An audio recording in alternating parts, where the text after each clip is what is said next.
আইন দেখ শুন, শ্রাবণ মাস পড়ে গেছে, ইয়ার পর থেকে মাছ মাংস ডিম পুরাপুরি বাদ থাকবে।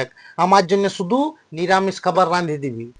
ই বাবা, গোটা বছরটা মাছ মাংস খাইলি একবারে অদরাই দিল, আর সারা বনটা পড়তে না পড়তে একবারে সাধু বাবা।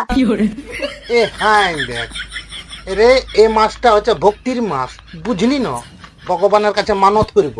এহ, ভগবানের কাছে আগে রবিবারটায় 5 পিস খাসির মাংস খাইলে আরো খুঁজ দিয়েছিলে 2 পিস দে। রে ওই রবিবারটা ন শ্রাবণ মাসের আগে শেষ বার ছিল, বুঝলি না? শেষবার ছিল। এই কথাটা তো তুমি প্রতিবারে বলো গো।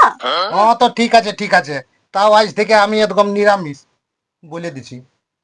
শুনো, ভগবানকে না বোকা বানা যায় না, উনি সব জানেন কে কি করছে কে কি নাই।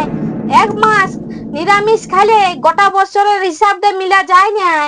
শোন, তোকে অত বক্তৃতা দিতে হবে নাই। আজ দুপুরে কি রান্ধবি ওইটা বল না। কি করব? লাউ করব, লাউ তরকারি, আর কাল্লা আর পাতলা পাতলা ডাল। বলি হ্যাঁ গো, বলি পনিরটাও তো নিরামিষ করা যায়, তো পনিরটা টুকু করলে ভগবান মনে হয় নাই রাগ করবে বল? হ্যাঁ, লোভী মুহা কথা কার। আগে মনটাকে নিরামিষ করো, তারপর ভাববে পনির কথা।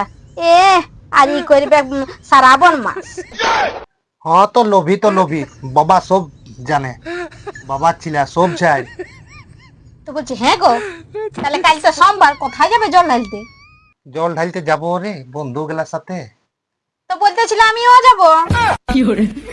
তুই কি জন্য যাবি?